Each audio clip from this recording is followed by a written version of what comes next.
Hello viewer, welcome back my YouTube channel cooking expert Puja. আজকের ভিডিওতে আমি বানিয়ে দেখাবো পটেটো চিপস।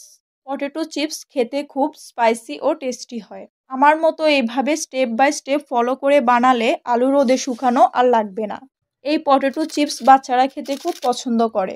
আমার চ্যানেল নতুন হয়ে থাকলে চ্যানেলটি অবশ্যই সাবস্ক্রাইব করবেন। তো রেসিপিটি শিখতে চাইলে ভিডিওটি একটু স্কিপ না করে সম্পূর্ণ ভিডিওটি দেখবেন। পটেটো চিপস বানানোর জন্য নিয়েছি 3 পিস নতুন আলু। পুরাতন আলু দিয়েও পটেটো চিপস বানানো যাবে। আপনাদের প্রয়োজন অনুযায়ী আলু নেবেন। এইবার আলুর খোসা ছাড়িয়ে নিব। এখন আলুর খোসা ছাড়ানো হয়ে গেছে। এইবার মেশিনের সাহায্যে আলু পাতলা পাতলা করে স্লাইস করে নিব। এখন সবগুলো আলু পাতলা পাতলা করে কাটা হয়ে গেছে। যদি আপনাদের আলু পাতলা করে কাটার মেশিন না থাকে তাহলে বটি দিয়েও করতে পারেন। তবে আলু কিন্তু অনেক পাতলা করে কাটতে হবে। যদি মোটা করে কাটেন তাহলে চিপস মুচমুচে হবে না। এবার আলু একটি পাত্রে তুলে নিব। এখন সবগুলো আলু পাত্রে তুলে নেওয়া হয়ে গেছে। তাই পরিমাণ মতো পানি দিয়ে দিব ধুয়ে নেওয়ার জন্য। পানি দেওয়া হয়ে গেলে 1 চা চামচ লবণ দিয়ে দিব। আলু স্লাইসগুলো লবণ পানি দিয়ে রেখে দিব 2 থেকে 3 মিনিটের জন্য। এতে করে আলুর কষটা বের হয়ে যাবে। 2 থেকে 3 মিনিট পর আলু স্লাইসগুলো একটি সাজিতে তুলে নিব পানি ঝরার জন্য।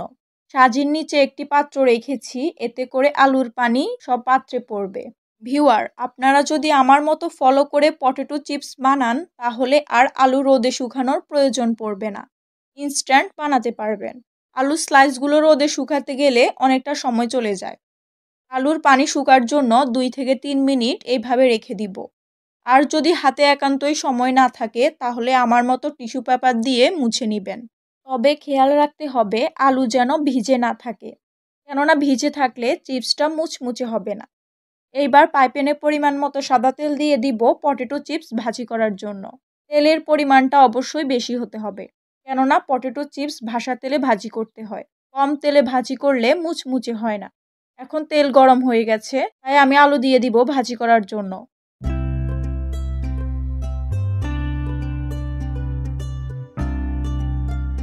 আলু অল্প কিছুক্ষণ ভাজি হওয়ার পর আলু উল্টে নিব। আর আলু ভাজি করার সময় গ্যাসের আঁচটা মিডিয়াম রাখবেন। গ্যাসের আঁচটা বাড়িয়ে দিয়ে ভাজি করলে আলু পুড়ে যাওয়ার সম্ভাবনা থাকে।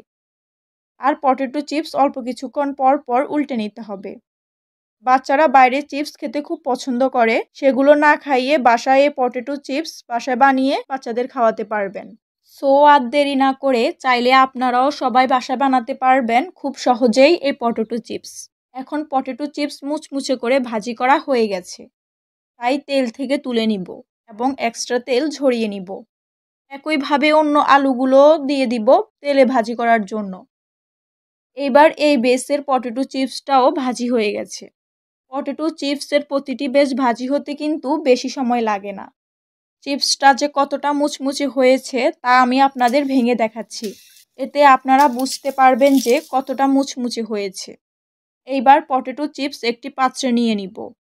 পটেটো চিপসটা আরও স্পাইসি করার জন্য দিয়ে দিচ্ছি চাট মশলা।